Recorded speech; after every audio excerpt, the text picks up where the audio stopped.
সকালে ঘুম থেকে উঠলাম, ঘড়ির দিকে তাকিয়ে দেখি ৮টা বাজতে আর কয়েক মিনিট বাকি। তারপর আমি পাশে টেবিলে থাকা আমার আব্বু ছবিটা জড়িয়ে ধরে কান্না করতে লাগলাম আর বলতে লাগলাম, কেন আমাকে একা ফেলে আজ তুমি আকাশে তারা হয়ে গেছো আব্বু? তুমি কি জানো আব্বু, তোমার এই ছোট্ট নীল আজকে অনেক বড় হয়ে গেছে। আমি আজকে তোমাকে ছাড়া খুব একা হয়ে গেছে আব্বু। তোমার মতো করে কেউ আমাকে কেয়ার করে না। আমি যদি না খেয়ে ঘুমিয়ে পড়ি তাহলে কেউ আমাকে ডেকে তুলে বলে না যে, নীল বাবা উঠ খেয়ে নে। তোমার মতো করে কেউ আমাকে খাইয়ে দেয় না আব্বু। আব্বু, তুমি কেন আমাকে আর আম্মুকে এই অচেনা পৃথিবীতে একা করে চলে গেলে? তোমাকে ছাড়া যে আমার প্রতিটা মুহূর্ত এক একটি বছর মনে হয়। নীল এসব বলতে বলতে কান্নায় তার বুক ভাসিয়ে দিয়েছে। নীল তার মায়ের একমাত্র সন্তান। এক দুর্ঘটনায় নীল তার প্রাণের প্রিয় ও তার বেস্ট ফ্রেন্ড তার আব্বুকে হারিয়েছিল। সেই থেকে নীলের মা নীলকে আগলে রেখেছেন। তিনি সবসময় নীলের চাওয়া পাওয়া পূরণ করেছেন। বাবা না থাকার কষ্ট কখনো তাকে বুঝতে দেয়নি। তিনি তার সবটুকু দিয়ে তার একমাত্র সন্তানকে মানুষ করেছেন। নীল তার পড়াশোনা শেষ করেছে প্রায় 2 মাস হবে। তাই সে একটি চাকরির সন্ধানে আছে। আর আজ তার ইন্টারভিউ। চলুন এবার গল্পে ফেরা যাক। নীল তারপর ফ্রেশ হয়ে নিচে গেল। সেখানে গিয়ে তার আম্মুকে বলল যে, আম্মু, আমি যাচ্ছি, আর দোয়া করিও যাতে চাকরিটা হয়ে যায়। আচ্ছা বাবা, আমার মনে হচ্ছে তোর এই চাকরিটা হয়ে যাবে। আমার দোয়া সব সময় তোর সাথে আছে বাবা। ওকে আম্মু, আমি যাই তাহলে। এই বলে নীল একটা রিক্সা ভাড়া করে তার অফিসের উদ্দেশ্যে রওনা দিল। অনেকক্ষণ পর সে তার অফিসে পৌঁছালো। অফিসে যাওয়ার পর আমি একা বসেছিলাম। এখানে আরও অনেকজন বসে আছে চাকরি পাওয়ার উদ্দেশ্যে। আমিও তাদের মধ্যে একজন। আমাকে পিয়ন এসে একটা জায়গা দেখিয়ে দিল বসার জন্য। আমি সেখানে গিয়ে বসে পড়লাম।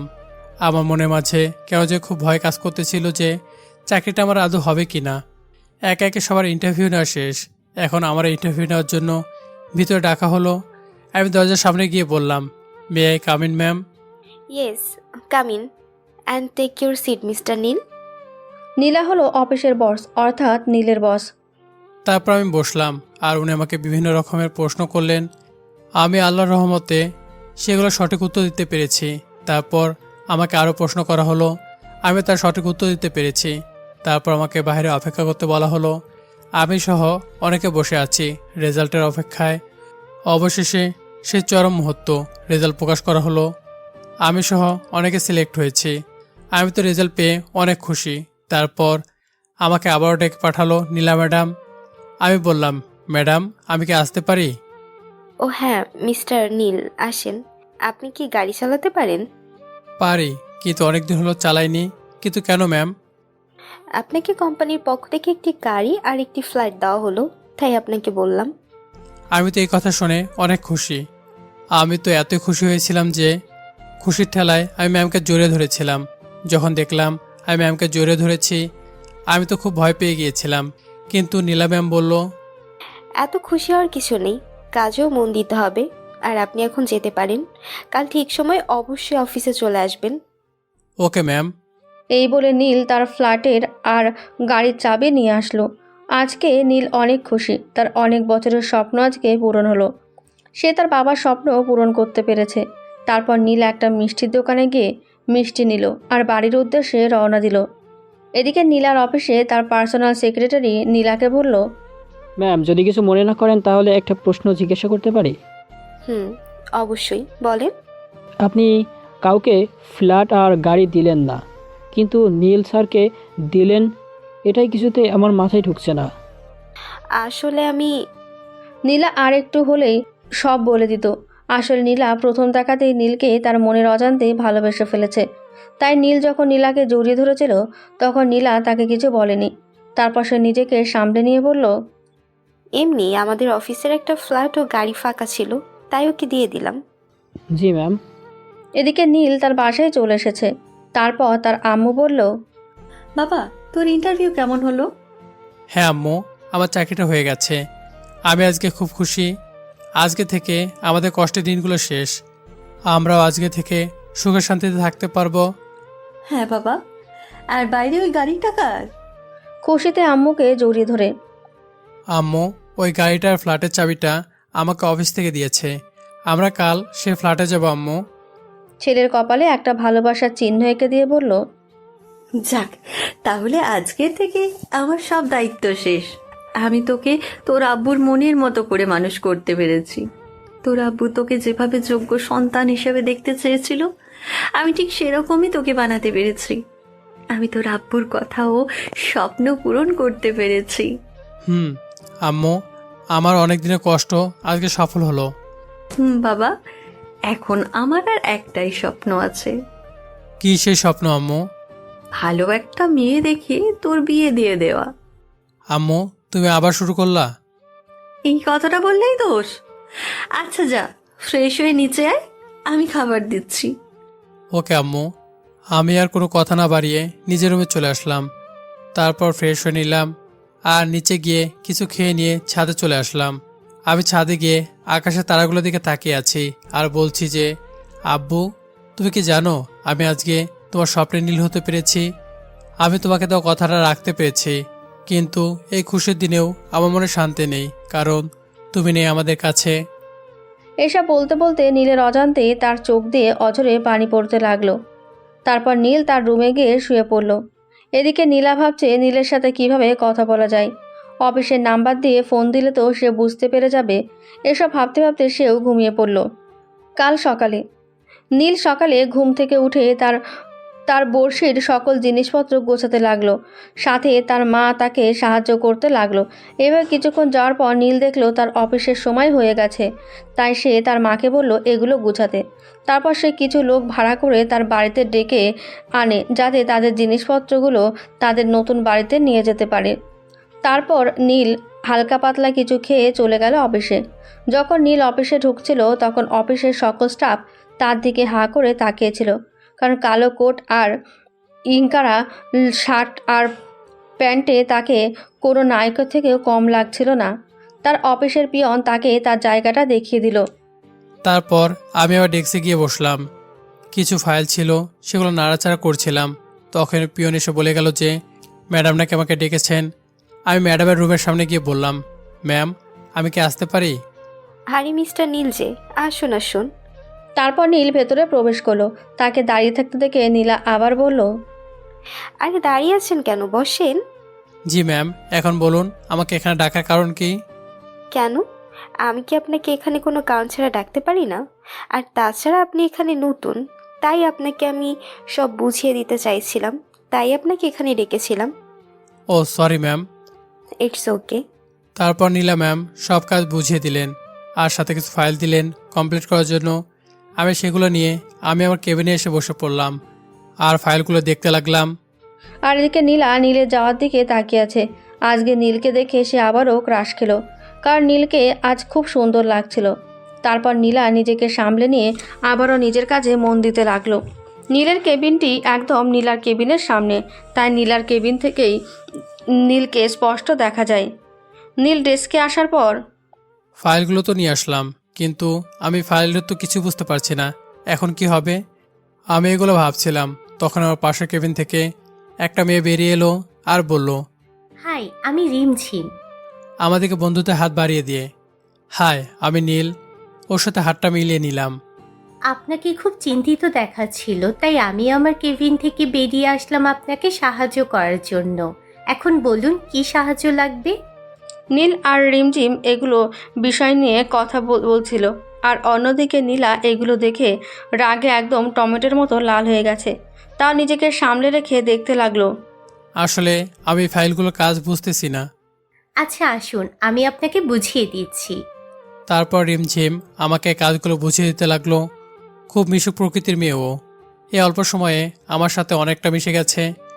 এদিকে নীলা যখন দেখলো যে রিমঝিম নীলের অনেক কাছে চলে এসেছে, তখন সে আর থাকতে না পেরে বসা থেকে উঠে দাঁড়ালো আর নীলের কেবিনের দিকে যেতে লাগলো। ওখানে যাওয়ার পর নীলা বলল, পেছন থেকে বলল, কি হচ্ছে এখানে এগুলো? নীল পেছনে তাকিয়ে দেখে যে নীলা ম্যাম তার কেবিনে এসেছে। তখন সে বসা থেকে উঠে দাঁড়ালো আর বলল, আসলে ম্যাম, আমি এই ফাইলগুলোর কাজ বুঝতে পারছিলাম না, তাই রিমঝিম আমাকে একটু এগুলো বুঝিয়ে দিচ্ছিল, এতটুকুই। আপনি আমার কাছে আসতে পারতেন, আমি আপনাকে বুঝিয়ে দিতাম। আসলে ম্যাম, আমাকে থামিয়ে দিয়ে রিমঝিম বলতে শুরু করলো, আসলে ম্যাম আমি দেখলাম যে নীল ফাইলটার কাজ বুঝতে পারছিল না, তাই আমি আসলাম ওকে একটু বুঝিয়ে দেওয়ার জন্য। আপনার কি বুঝিয়ে দেওয়ার কাজ শেষ হয়েছে? জি ম্যাম, হয়ে গেছে। ওকে, তাহলে আপনি এখন যেতে পারেন। তারপর রিমঝিম চলে গেল। আর মিস্টার নীল, আপনার যদি কোনো রকম সমস্যা হয় আমাকে বলবেন, ওকে? কারণ আমি এখানকার বস। জি ম্যাম, অবশ্যই বলবো। এই বলে নীলা ম্যাম চলে গেল তার কেবিনে। আর নীল আবার তার কাজে মনোযোগ দিল। আর ফাইল দুটো কমপ্লিট করার পর নীল নীলার কেবিনের সামনে গিয়ে বলল, ম্যাম, আসতে পারি? আরে আসুন আসুন, বলুন কি সমস্যা? আসলে ম্যাম, ফাইল দুটির কাজ শেষ হয়ে গেছে, তাই আমি ফাইল দুটো দিতে আসলাম। ও আচ্ছা, দেখি দিন। তারপর আমি ম্যামকে ফাইলগুলো দিলাম। ম্যাম ফাইলগুলো দেখছিল আর বলল, হুম, আপনি তো খুব ভালোভাবে কমপ্লিট করেছেন ফাইলগুলো। ধন্যবাদ ম্যাম। ম্যাম, আমার একটা কথা বলার ছিল। হুম, বলুন কি কথা? আসলে ম্যাম, আমরা তো আজ নতুন বাসায় যাচ্ছি, তাই ওখানে গিয়ে সব কিছু গুছাতে হবে। আর আমার আম্মা তো ওখানে একা, তাই বলছিলাম আপনি যদি আমাকে আজকে ছুটি দিতেন তাহলে আমার খুব ভালো হতো। এখনই যাবেন? জি ম্যাম, তাহলে খুব ভালো হতো। ওকে, তাহলে আপনি যেতে পারেন।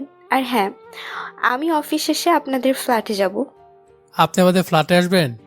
হুম, আপনি এখন যান। তারপর আমি আর কিছু না বলে ম্যামের কেবিন থেকে বেরিয়ে আসলাম। আর লোকগুলোদের বলে দিলাম যে সব জিনিসপত্র ওইখানে নিয়ে যান। তারপর আমি অফিস থেকে বেরিয়ে গাড়িটা নিয়ে নতুন বাসা থেকে যেতে লাগলাম। আমি গিয়ে দেখি তারা আগে এসে গেছে আর জিনিসপত্রগুলো নামাতে লাগলো। আমিও তাদের সাহায্য করতে লাগলাম। দীর্ঘ 3 ঘন্টা পর আমাদের সব কাজগুলো শেষ হলো। তারপর আম্মু হালকা পাতলা কিছু রান্নার জন্য কিচেনে গেল। আমি ফ্রেশ হওয়ার জন্য ওয়াশরুমে গেলাম। এদিকে অফিসে নীলা কিছুতেই কোনো কাজে মন বসাতে পারছে না। বারবার শুধু নীলের কথাই মনে পড়ছে। সে বন্দি পাখির মতো ছটফট করছে। মনে হচ্ছে ছাড়া পেলেই নীলের কাছে ছুটে যাবে।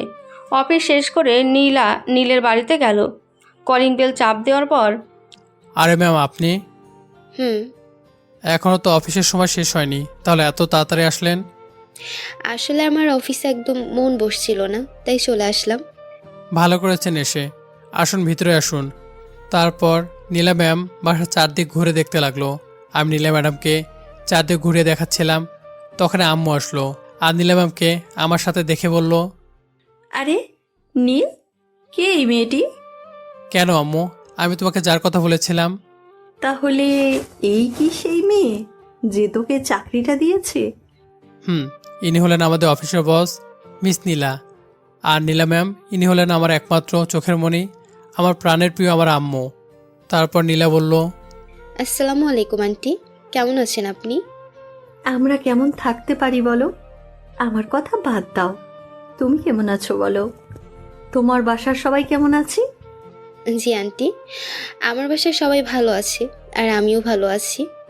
সবাই বসতে বসতে কথাটা বলল। তোমার বাসায় আর কে কে আছে মা? আমি, আমার আব্বু আর আম্মু, আর একটা ছোট বোন আছে। তোমাকে অনেক ধন্যবাদ মা, আমার নীলকে চাকরিটা দেওয়ার জন্য। আমি তোমার এই ঋণ কিভাবে শোধ করব জানি না। বেশি কিছু করতে হবে না, আপনার ছেলেকে আমাকে দিয়ে দিলেই হবে সারা জীবনের জন্য। না আন্টি, কিছু করতে হবে না। আর তাছাড়া নীল তার যোগ্যতায় চাকরি পেয়েছে, আর আমিও অনেক খুশি নীলের মতো একটা কর্মী পেয়ে। আসল কথা আপনারা জানেন যে নীলা কেন নীলের মতো কর্মী পেয়ে খুশি। মা, তুমি আমার বাসায় আজকে প্রথম দিন এসেছো, তাই তোমাকে আজকে এখান থেকে খেয়ে যেতে হবে। না আন্টি, আজকে না, অন্য কোনো দিন এসে জমিয়ে খাবো। আসলে আজকে অনেক দেরি হয়ে গেছে, আর বাসায় মনে হয় আব্বু চিন্তা করছে। ওকে, তাহলে অন্য কোনো দিন কিন্তু অবশ্যই আসবে। আর দাঁড়াও, আমি নীলকে ডেকে দিচ্ছি, ও তোমাকে এগিয়ে দিয়ে আসবে। রাতে তোমার একা যাওয়া ঠিক হবে না, কেমন? না আন্টি, আমি একা যেতে পারবো। নীলকে আমার সাথে যেতে হবে না। আমার জন্য খামোখাও কষ্ট করতে যাবে কেন বলেন? না, তুমি দাঁড়াও, আমি ওকে ডেকে দিচ্ছি। বাহ, আমার শাশুড়ি তো আমার জন্য অনেক চিন্তা করে। আমি তো এটাই চাইছিলাম যে নীল আমাকে নিয়ে যাক। Okay aunty. নীল, জি আম্মু, বলো। সিঁড়ি দিয়ে নিচে নামতে নামতে বললাম, নীল, নীলাকে ওর বাড়িতে নামিয়ে দিয়ে আয়, রাত হয়েছে। ওকে আম্মু। তারপর আমি আর নীলা ম্যাম বাড়ির বাইরে গেলাম আর বললাম, ম্যাম, আপনার বাড়ি কোথায়? আমার গাড়ির চাকা লিক হয়ে গেছে। ওকে, তাহলে আপনি দাঁড়ান, আমি আমার গাড়িটা নিয়ে আসি। আসলে নীলা ইচ্ছে করে গাড়ি নিয়ে আসেনি, যাতে করে ও আমার সাথে যেতে পারে। এটাই ছিল তার পরিকল্পনা। আমি গাড়ি নিয়ে আসার পর নীলা আমার পাশের সিটে বসে পড়ল। আমি গাড়ি চালাতে লাগলাম আর ম্যামকে বললাম, ম্যাম, আমি তো আপনার বাসা চিনি না। ওই, এত কিসের ম্যাম ম্যাম বলো? এটা কি অফিস নাকি?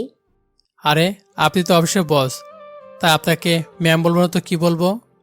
আমি অফিসে তোমার ম্যাম, কিন্তু অফিসের বাইরে তোমার মতো একজন সাধারণ মানুষ, তাই আমাকে অফিসে শুধু ম্যাম বলবা, বাহিরে নয়, ওকে? Okay ma'am.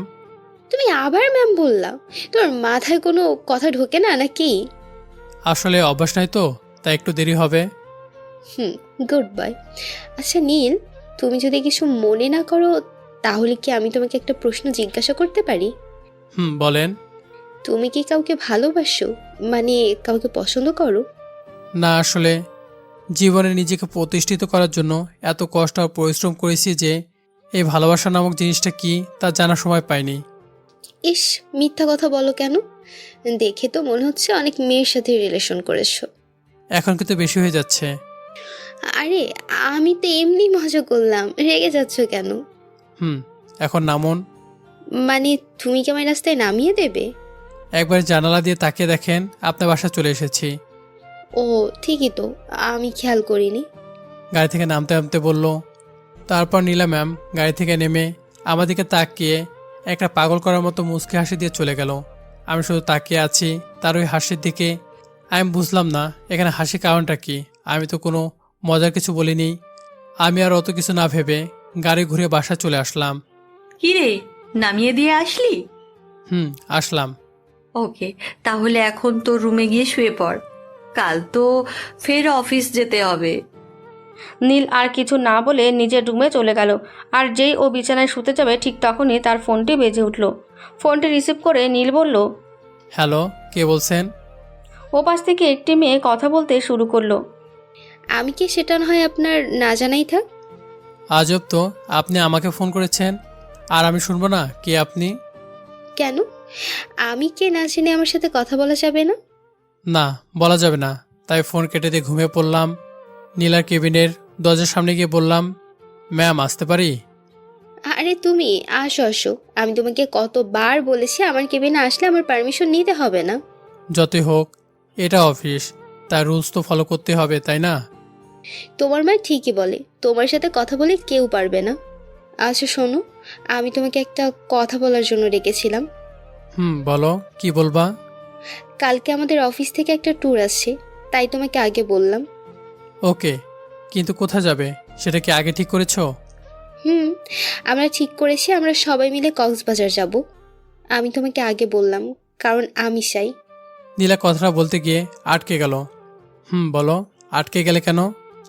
না না, এমনি তুমি এখন যাও, কালকে ট্যুরের জন্য অনেক কাজ করতে হবে, আর কাল ঠিক 8টায় চলে আসবা। তোমার জন্য সামনের সিটটি আমি বুক করে রেখেছি, ওটাতে তুমি আর আমি বসবো, বুঝলা? কেন? আমি কেন বসবো তোমার সাথে? কারণ তুমি ট্যুরের সব দায়িত্ব নিবা, আর আমি তোমাকে যেতে যেতে সব বলবো, বুঝলা? ওকে ওকে, এত রাগ দেখিয়ে বলার কি আছে? তুমি একটু বেশি বলছো, তাই আমাকে এভাবেই তোমাকে বোঝাতে হবে। এখন যাও, কাজ করো, আমার মাথার খাইও না। ওকে, যাচ্ছি। আমি বুঝি না নীলা কেন আমার সাথে এমন করে। আমি কোনো প্রশ্ন করলেই খালি রেগে যায়। আমি আর কি বলবো, ও তো এখন আমার বস, তাই ও যেটা বলবে আমাকে ঠিক সেটাই করতে হবে। আমার এখন আর কিছু করার নেই। এসব বলতে বলতে নীল ওর ড্রেসকে গিয়ে বসলো। আর এদিকে নীলা ভাবছে, নীলের মনে কি কোনো ফিলিংস নাই? ও কি কিছুই বোঝে না যে আমি কেন ওর সাথে এমন করি? ও কি বোঝে না আমি কেন ওকে অন্য মেয়ের সাথে কথা বলতে দেই না? কোন দিন যে ও আমাকে ভালোবাসি কথাটা বলবে না, আমি ওকে এই ট্যুরে সব বলে দেব। আমি ওকে হারাতে চাই না। অফিস শেষ হওয়ার পর নীলের গাড়ির তেল শেষ, তাই সে রাস্তায় দাঁড়িয়ে আছে। ঠিক তখনই নীলা গাড়ি নিয়ে নীলের সামনে এসে দাঁড়ালো। কি হয়েছে, তুমি রাস্তায় এভাবে দাঁড়িয়ে আছো কেন? আসলে আমার গাড়ির তেল শেষ, তাই। তো আমার গাড়িতে বসো, আমি তোমাকে নামিয়ে দিয়ে আসি। না ম্যাম, আমি আপনাকে কষ্ট দিতে চাই না, আপনি যান। তোমাকে উঠতে বলেছি, তুমি ওঠো, বেশি কথা বলো কেন? উঠছি। কি আর করব, উঠে পড়লাম। ওর গাড়িতে যদি না উঠে তাহলে আমার 14 গোষ্ঠী উদ্ধার করে ছাড়তো। যে মেয়ে এইটা কিছু বলাই যায় না, কখন কি যে করে বসে সেটাও নিজেও বলতে পারে না। নীলা গাড়ি চালাচ্ছিল আর আমি চুপ করে বসে আছি। ওই চুপ করে বসে আছো যে? এমনিতেও কথা বলে মাথা নষ্ট করে দাও। আমি চুপ করে আছি। তুমি কি বলবা না আমি ঘুষি মেরে নাক ফাটিয়ে দেব? কোনটা করব বলো? তাও চুপ করে আছি। কথা বলবি কিনা বল। আমি কারো মাথা নষ্ট করতে চাই না, তাই চুপচাপ হয়ে বসে থাকা ভালো, বুঝছেন? বুঝেছি, আমার কথাই রাগ করেছো।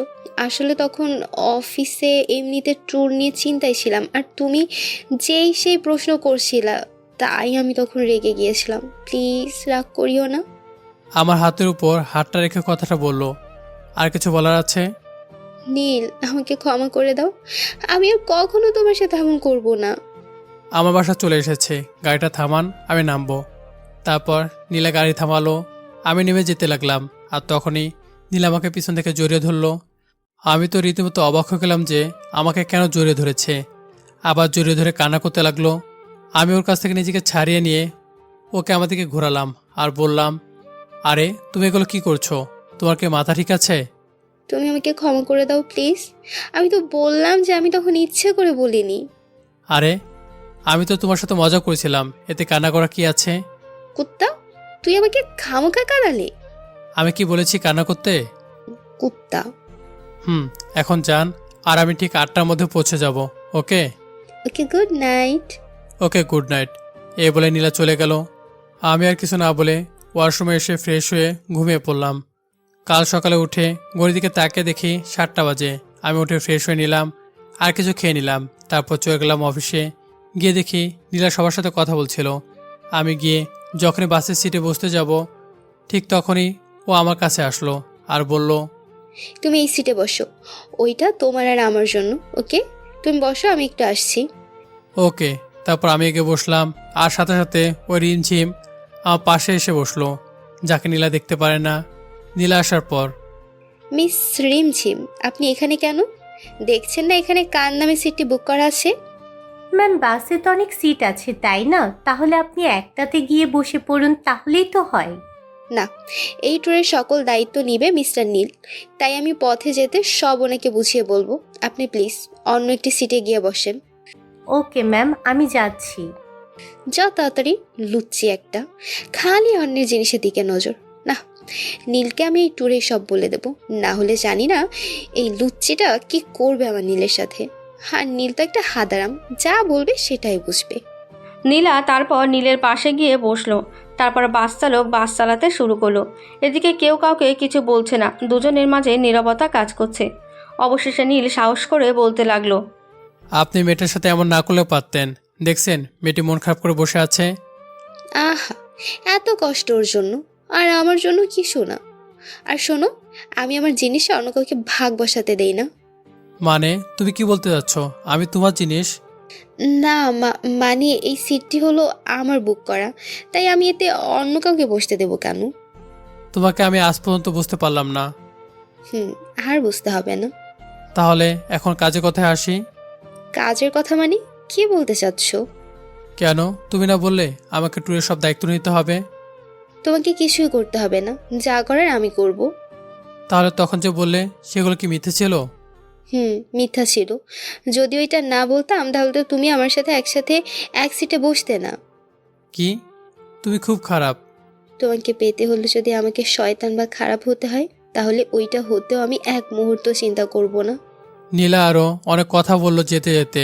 অবশেষে ক্লান্ত হয়ে আমার কাঁধে মাথা রেখে ঘুমিয়ে পড়ল। সে কখন যে আমার কাঁধে মাথা রেখে ঘুমিয়ে পড়েছে সে নিজেও জানে না। ঘুমের মধ্যে তাকে খুব সুন্দর লাগছিল। মুখের একটি কোণে ছোট্ট একটা তিল আছে, যা চাঁদের আলোয় খুব সুন্দরভাবে বোঝা যাচ্ছিল। তার চুলগুলো আলতো করে সরিয়ে দিলাম। তার মুখের কাছ থেকে মেয়েটির মুখে আলাদা একটা মায়া আছে। ঘুমের মধ্যে একদম পরিমতো লাগছে। এসব ভাবতে ভাবতে নীলও ঘুমিয়ে পড়ল। নীলার মতো নীলও নীলাকে খুব ভালোবাসে, কিন্তু কোনোদিন তাকে তা বুঝতে দেয় না। কারণ যদি নীলা তাকে ছেড়ে চলে যায়, এই ভয়ে নীল নীলাকে তার মনের কথা বলতে পারে না। কিন্তু সে নীলাকে তার থেকেও বেশি ভালোবাসে। কাল সকালে, এই যে উঠুন, আর কত ঘুমাবেন? নীলা আমাকে ওর আম্মু মনে করে বলল। আম্মু, আর একটু ঘুমোতে দাও না। ওই, আমি তোমার আম্মু না, উঠুন বলছি। না, আর একটু পর। এই কথা বলে নীলা আমাকে শক্ত করে জড়িয়ে ধরলো। আর বাসের সবাই ফ্রিতে সিনেমা দেখতে লাগলো। এই উঠুন। নীলা এইবার উঠল আর চারিদিকে তাকিয়ে দেখলো যে সবাই তার দিকে তাকিয়ে আছে। সে তারপর নীলকে বলতে লাগলো, কি হয়েছে নীল? সবাই আমার আর তোমার দিকে এইভাবে তাকিয়ে আছে কেন? আপনি আমাকে জড়িয়ে ধরে আছেন এই জন্য। এখন ছাড়ুন আমাকে। কি? এই বলে নীলা যখন দেখলো যে ও এতক্ষণ আমাকে জড়িয়ে ধরেছিল, তখন সাথে সাথে আমাকে ছেড়ে দিল। আর টমেটো মতো লাল হয়ে গেল লজ্জার কারণে। তারপর সবাই একে একে বাস থেকে নিচে নামলো। তারপর নীলা সবাইকে একটা হোটেলে নিয়ে গেল। আর সবাইকে একটি করে রুম দেওয়া হলো থাকার জন্য। আমার আর নীলার রুমটা পাশাপাশি ছিল। আমি বুঝি না নীলা কি আমাকে ভালোবাসে এই জন্য আমার এত কেয়ার করে, নাকি আমি ওনার অফিসের স্টাফ এই জন্য। কিন্তু নীলা তো শুধু আমার সাথে এমন করে। তাহলে কি নীলা আমাকে ভালোবাসে? না না, আমি এসব কি ভাবছি। আমি যখন আমার রুমে ঢুকতে যাব তখনই নীলা বলল, এই যে শুনুন, বলো, কি বলবে? আসলে আমি খুব দুঃখিত, তোমাকে তখন জড়িয়ে ধরেছিলাম এই জন্য। আরে এতে সরি বলার কি আছে? আসলে আমি যখন ঘুমাই তখন আমি কি করি নিজেও জানি না। আরে না না, এখানে মনে করার মতো কি আছে? তাছাড়া তুমি তখন ঘুমিয়েছিলে, এতে তোমার কোনো দোষ নেই। তুমি তো জানোই না আমি এটা ইচ্ছে করেই করেছি, আর তোমাকে আমি ভালোবাসি, তাহলে জড়িয়ে ধরতেই পারি। কিছু বললেন? না না, কিছু না। আচ্ছা, অনেক জার্নি করেছো, এখন রেস্ট নাও, পরে কথা বলবো। কে? ওকে। এই বলে আমিও রুমে গেলাম আর ফ্রেশ হয়ে চারিদিকটা ঘুরে দেখতেছিলাম। ঠিক তখনই নীলার চিৎকারের আওয়াজ পেলাম। আমি দৌড়ে ও রুমে গিয়ে দেখি নীলা খাটের উপরে চড়ে বসে আছে। আমি গিয়ে বললাম, কি হয়েছে? এবার চিল্লে ওঠার কারণ কি? আমি বাথরুমে গিয়ে দেখি একটা বড় তেলাপোকা আমার দিকে দৌড়ে আসছিল, সেইটা দেখে আমি এক দৌড়ে এখানে এসেছি। উফ, তাই বলে কেউ এইভাবে চিল্লায়? তারপর আমি বললাম যে, দেখো তোমার পিছনে তেলাপোকা। একটু মজা করার জন্য বললাম। তখনই নীলা তেলাপোকা বলে একটা চিৎকার দিয়ে আমাকে জড়িয়ে ধরলো। আর আমি ভার সামলাতে না পেরে বিছানার উপর পড়ে যাই। নীলা এখন আমার একদম কাছে। আমি তাকে দেখি নীলার ঠোঁটগুলো কাঁপছে। আমার আর বুঝতে বাকি রইল না যে কি হতে চলেছে। তাই আমি নীলাকে ধাক্কা বেড়ে বিছানার একপাশে সরিয়ে দিলাম। তারপর নীলা আমাকে তার কাছে টেনে এনে তার ঠোঁটের সাথে আমার ঠোঁট এক করে দিল। আমি শুধু নিজেকে ওর কাছ থেকে ছাড়ানোর চেষ্টা করছি, কিন্তু কিছুতে পারছি না। নীলা আমাকে অনেক শক্ত করে জড়িয়ে ধরে আছে, যার জন্য নিজেকে ওর কাছ থেকে ছাড়াতে পারছি না। প্রায় 10 মিনিট পর আমাকেও ছেড়ে দিল আর বিছানার অন্য পাশে গিয়ে শুয়ে পড়ল। আমি শুধু ভাবছিলাম কিছুর আগে কি হয়েছিল। দুজনেই চুপচাপ হয়ে আছে, কেউ কারোর সাথে কথা বলছে না। দুজনেই খুবই অবাক যে কিছুক্ষণ আগে কি হয়েছিল তাদের। আর এদিকে নীলা ভাবছে, হে, আমি কি করলাম? আমি কেন নীলকে কিস করলাম? নীল যদি এখন আমাকে ছেড়ে চলে যায় তাহলে আমি কি করব? আমি কিভাবে বাঁচবো ওকে ছাড়া? নীলকে ছাড়া যে আমার থাকতে খুব কষ্ট হয়। আমি এখন কিভাবে নীলের সাথে কথা বলবো? ও তো এখন আমাকে ঘৃণা করবে। আমি কিভাবে পারলাম এটা করতে? নীলকে আমাকে ক্ষমা করবে? বিভিন্ন প্রশ্ন এসে ঘিরে ধরেছে নীলাকে। এদিকে নীল ভাবছে, নীলা আমাকে কেন কিস করলো? ও তো আমাকে ভালোবাসে না। যদি ভালোই না বাসে তাহলে কিস করলো কেন? তবে কি নীলা আমাকে ভালোবাসে? যদিও আমাকে ভালোবাসে তাহলে আমাকে বলো না কেন? আর ও যদি আমাকে ভালোই না বাসে তাহলে তো আমাকে এভাবে কিস করতো না। আর এদিকে নীলা তার হঠাৎ করা এই আচরণের জন্য খুবই দুঃখিত। সে এখন নিজেকে অপরাধী ভাবছে। এইগুলো ভেবে অবশেষে সে নিজের চোখের পানি আর আটকে রাখতে পারল না। সে জোরে জোরে কান্না করতে লাগলো। আর কান্না করা দেখে নীল বলল, আরে কেন কান্না করছো সেটা তো বলো। কি হলো বলবেন? কেন কান্না করছেন? আমি তোমাকে কিস করেছি এই জন্য। কিস করার সময় কান্না করেন নাই, এখন কেন করছেন? তখন কি আমি জানতাম এগুলো হবে? আচ্ছা, আপনি কি আমাকে ভালোবাসেন? নীলা কি বলবে বুঝতে পারছে না। কি হলো বলেন? দেখো, যে সময় থাকতে নিজের প্রিয়জনকে হারাতে না চাও তাহলে এখনই তোমার মনের কথাটা বলে দাও। কারণ সকলের কষ্ট সহ্য হলেও প্রিয়জনের দেওয়া কষ্ট কখনো সহ্য করা যায় না। আমি আবারও বলছি, তুমি কি আমাকে ভালোবাসো? কথাটা বলার সাথে সাথে নীল আমাকে জড়িয়ে ধরলো আর আমাকে কান্না করতে করতে বলল, হ্যাঁ, আমি তোমাকে ভালোবাসি, খুব ভালোবাসি নীল। তোমাকে আমি প্রথম দেখাতেই খুব ভালোবেসে ফেলেছিলাম। তোমার মুখের একটু কথা শোনার জন্য প্রতিদিন রাতে তোমাকে ওই অচেনা নাম্বার দিয়ে ফোন দিতাম। তোমাকে সবসময় দেখার জন্য আমি অফিসে তোমার ডেস্কটি আমার কেবিনের সামনে লাগিয়েছিলাম। তুমি যে আমার নিঃশ্বাসের সঙ্গে মিশে গেছো, তোমাকে ছাড়া নিজেকে খুব একা একা লাগে। আমিও তোমাকে অনেক ভালোবাসি নীলা, কিন্তু কোনোদিন প্রকাশ করতাম না। আমারও ঠিক একই ভয় করতো যদি তুমি আমাকে ছেড়ে চলে যাও, কিন্তু এখন যখন তোমাকে পেয়েছি তখন আর তোমাকে হারাতে দিব না। নীলার কপালে একটা ভালোবাসা পরশ এঁকে দিলাম। তাহলে কি তুমিও আমাকে ভালোবাসো? নীলা আমাকে আরও শক্ত করে জড়িয়ে ধরে। ভালোবাসি, তবে কিছু শর্ত আছে। আচ্ছা বলো, আমি তোমার সব শর্ত মানতে রাজি। তাহলে শোনো। 1, আমাকে সবসময় ভালোবাসতে হবে। 2, আমার দুঃখ কষ্টকে আপন করে নিতে হবে। 3, আমি যেভাবে জীবনযাপন করি তোমাকে সেভাবে করতে হবে। যদি তুমি এসব মানতে পারো তাহলে আমি তোমাকে ভালোবাসতে পারি। যদি না পারো তাহলে আমি ওই রিমঝিমের কাছে চলে যাব। মেয়েটি আমাকে খুব ভালোবাসে। একটু শয়তানি করেই বললাম কথাটি। না, তুমি যেভাবে চাও আমি ঠিক সেভাবেই তোমার সাথে থাকবো। আর ওই রিমঝিম কেন, অন্য কোনো মেয়ের দিকে চোখ তুলে তাকাবি না বলে দিলাম, না হলে তোর চোখ খুলে নেব। আমি আমার পাগলিকে ছাড়া অন্য কোনো মেয়ের দিকে তাকাবোই না। ওকে, খুশি এবার? খুব বেশি। এখন তোমাকে শাস্তি পেতে হবে আমাকে এত কষ্ট দেওয়ার জন্য। আচ্ছা বলো, আমাকে কি করতে হবে? আমি যেটা চাবো সেইটা, কিন্তু এখনই আর এখানেই দিতে হবে। বলো, পারবা? আচ্ছা বাবা, বলো কি জিনিস? বেশি কিছু না, আমাকে জড়িয়ে ধরে একটা কিস করতে হবে। এই বলে আমার পক্ষে মাথা লুকালো। না নীলা, এটা পারবো না।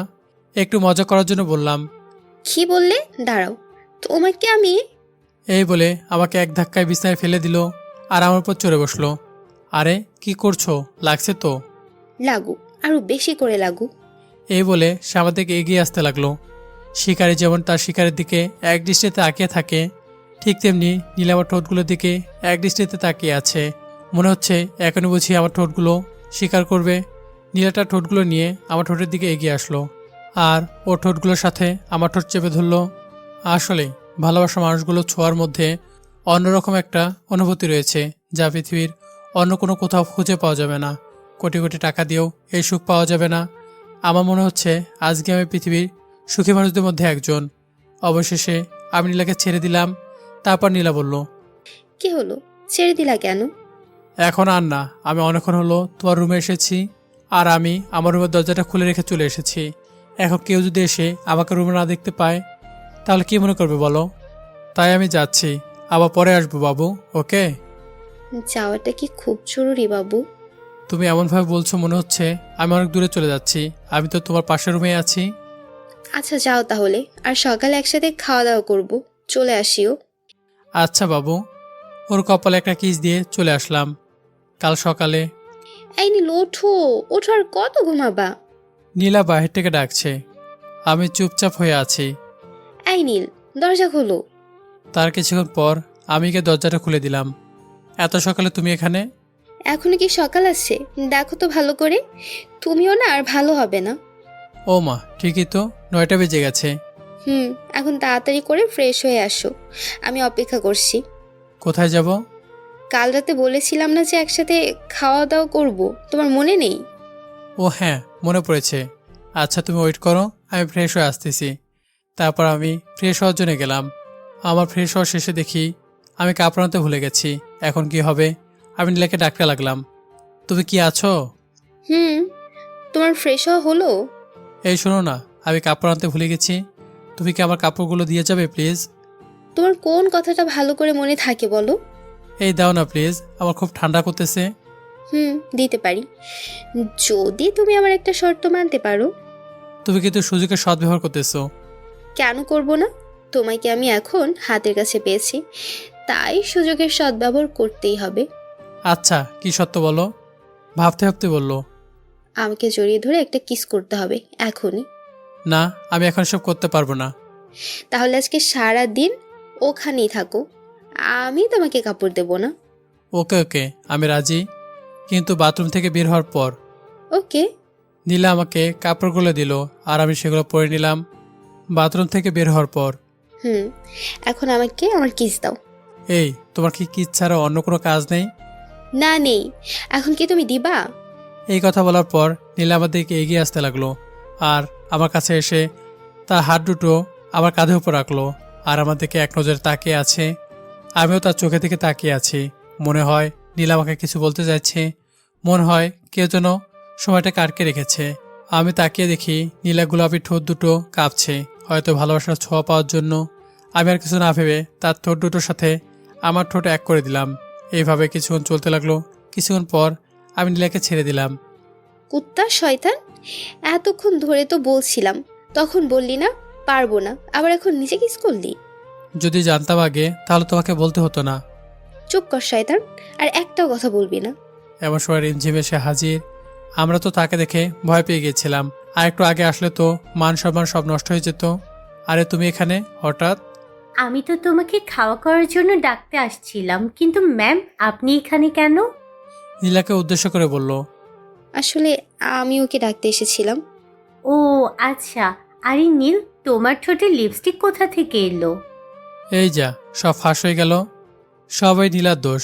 সকাল সকাল ওকে লিপস্টিক কে লাগাতে বলেছিল? আর এই রিমঝিমের তো এগুলো থেকে চোখ ভালো দেখছি। এসব মনে মনে বললাম। না, আসলে ঠোঁটটা একটু কেটে গেছে। আর এদিকে নীলা মুসকে মুসকে হাসতেছে। না, আমার মনে হচ্ছে এটা লিপস্টিক। আরে না, তোমার হয়তো কোথাও ভুল হচ্ছে। হয়তো। আচ্ছা আমি যাচ্ছি, তুমি এসো। আর ম্যাম আপনাকেও সবাই ডাকছে। ওকে তুমি যাও, আমি আর নীল যাচ্ছি। Okay ma'am. এ বলে রিমঝিম চলে গেল। তারপর আমি নীলাকে বলতে লাগলাম, ওই তোমাকে সকালে কে লিপস্টিক লাগাতে বলেছিল? একটু কড়া গলায় বললাম। বারে, আমি আর আমার বাবুটার জন্য কি একটু সাজবো না? তা কি করে হয় বলো? আচ্ছা, আমার ঠোঁটে লিপস্টিক লেগে আছে, সেটা তুমি আমাকে বলো নাই কেন? এখানে আমার কি দোষ? আমি কি ওকে এখানে আসতে বলেছিলাম? এখন রিমঝিম যে কি মনে করবে? কি আর মনে করবে, আমি তোমাকে কিস করেছি এটাই। একদিন না একদিন তো সবাই জানবেই। রিমঝিম না হয় একটু আগেই জানলো, তাতে সমস্যা কোথায় বলো? আচ্ছা আমি যাচ্ছি, তুমিও তাড়াতাড়ি আসো। ওকে ওকে, আচ্ছা তুমি যাও, আমি এই লিপস্টিক উঠিয়ে যাচ্ছি। ওকে বাবু, আমি যাচ্ছি। নীলা হাসতে হাসতে চলে গেল। ঠিক আছে মিস নীলা, আমি এর প্রতিশোধ সুদে আসলে নিব। কিছুক্ষণ পর আমি খাবার টেবিলে গেলাম। গিয়ে দেখি নীলা এখনও আসে নাই। তাই আমি সহ সবাই নীলার জন্য অপেক্ষা করতে লাগলাম। কিন্তু নীলার তো আসার কোনো নাম নাই। আর ওই রিমঝিম সোজা এসে ঠাস করে আমার পাশে এসে বসলো। কিছুক্ষণ পর নীলা আসলো আর আমার সামনে চেয়ারে বসলো। ও আমাকে ইশারায় বলতেছে রিমঝিমের কাছ থেকে উঠে গিয়ে ওর পাশে বসি। শালা, এই দুই মেয়ের মাঝে আমি একা একজন ফেঁসে গেছি। এরা দুইজন আমাকে কেন দেখতে পারে না?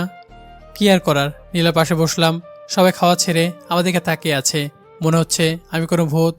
খাওয়া শেষে আমরা সবাই ঠিক করলাম কক্সবাজার সমুদ্র সৈকতে যাব। আমি আমার রুমে বসে অপেক্ষা করছিলাম। তখন নীলা এলো আর বলল, ওই শোনো, রিমঝিমের কাছ থেকে একদম দূরে দূরে থাকবা, ওর ধারের কাছেও যাবা না, সব সময় আমার কাছে থাকবি। আচ্ছা বাবা, এখনও প্রেম করার 24 ঘন্টা হয়নি, তাতে এত শাসন? করব, কারণ তুই একটা লুচ্চা। আর তুমি তো ভালো, তাই না? নীলা আমার শার্টে কলার ধরে ধরে বলল। ওই তুই কি বললি? আমি খারাপ? তুই আমার কি খারাপ দেখছিস বলতো? আরে আরে, এত সিরিয়াসলি কেন নিচ্ছ? আমি তো মজা করছিলাম। এটা বলার পর নীলা আমাকে ছেড়ে দিল। আমি বিছানায় এসে পড়লাম। নীলা, একটা কথা বলবো? বলো। নীলা, তোমাকে পেয়ে আমি অনেক খুশি। জানো, যখন তোমাকে দেখতাম তখন আমার খুবই কষ্ট হতো। কেন? কারণ তুমি আমার অনেক কাছে ছিলা, কিন্তু তোমাকে নিজে মনে কথাটা বলতে পারতাম না। এর জন্য আমি মাঝে মাঝে অনেক কান্না করতাম। বলতে বলতে কান্না করে দিচ্ছি। এই তো আমি তোমার কাছে, কেন কান্না করতেছো? আমাকে কোনোদিন ছেড়ে যাবে না তো? আরে পাগল, তুমি কান্না করছো কেন? আমি তো তোমার কাছেই আছি, আর তুমি চাইলেও আমি তোমাকে ছেড়ে যাব না। সত্যি বলছো তো? পাগল আমার। আমাকে জোরে ধরে বলল। ওই, তুমি কেন কান্না করতেছ? ও চোখের পানি মুছতে মুছতে বললাম। তুমি তো আমাকে কাঁদাইলা, আমি কি ইচ্ছে করে কেঁদেছি? জানো না তোমার চোখের পানি আমি সহ্য করতে পারি না, তাও কেন কান্না করতেছ? তাহলে তোমার চোখের পানি বুঝে আমার সহ্য হয়? ওকে, আমি আর কাঁদবো না। আচ্ছা চলো না, এখানে একটা সুন্দর পার্ক আছে, চলো না ওখানে যাই। এখনই যাবা? চলো না প্লিজ। কেন? বিকেলে তো সমুদ্র সৈকতে যাব। তুমি যাবা কিনা বলো। সবসময় রাগ দেখানোর কি আছে? চলো যাচ্ছি। তারপর আমি আর নীলা গেলাম পাশে একটি পার্কে। পার্কটি ছিল একদম ফাঁকা। আমি আর নীলা একটি নিরিবিলি জায়গায় গিয়ে বসলাম। তারপর, নীল, আমি কি তোমার কোলে মাথা রাখতে পারি? আমি তো জানতাম ছেলেরা মেয়েদের কোলে মাথা রাখে, কিন্তু তুমি তো উল্টো। সব সময় কি ছেলেরাই মাথা রাখবে? কেন, আমাদের কি মাথা নেই? আরে আমি সেটা বলছি। আচ্ছা আসো, আমার কোলে মাথা রাখো। তারপর নীল আমার কোলে মাথা রাখলো। আমি তার মাথায় হাত বুলিয়ে দিচ্ছি। আচ্ছা, তুমি কি আমাকে বিয়ের পর আমাকে এভাবেই ভালোবাসবা? না, বাসবো না। কি বললি? আমি তোমাকে বিয়ের পর আরো বেশি ভালোবাসবো। ওর গাল টেনে কথাগুলো বললাম। আচ্ছা নীল, ওইটা ওখানে কি করতেছে? আমি তাকিয়ে দেখলাম পাশে একটা ঝোপ নড়তেছে। ঠিকই তো, চলো দেখি কি হয়েছে। না না, আমার ভয় করতেছে। আরে কিচ্ছু হবে না, চলো, আমি আছি তো। তারপর আমি আর নীলা পিছন দিক দিয়ে গেলাম। গিয়ে যা দেখলাম তা দেখে তো আমরা দুজনে অবাক। আমাদের অফিসের কয়েকজন স্টাফ এখানে লুকিয়ে আছে, সাথে রিমঝিমও আছে। তারপর নীলা বলল, আপনারা এখানে কি করছেন? আমরা তো এখানে একটু ঘুরতে এসেছিলাম, কিন্তু এসে দেখি আপনারা এখানে আছেন। আমাকে বলার প্রয়োজন মনে করেননি। আসলে ভাবলাম আপনি বললে যেতে দিবেন না, তাই না বলেই চলে আসলাম। তখন রিমঝিম বলল, ম্যাম, আপনি নীলকে ভালোবাসেন?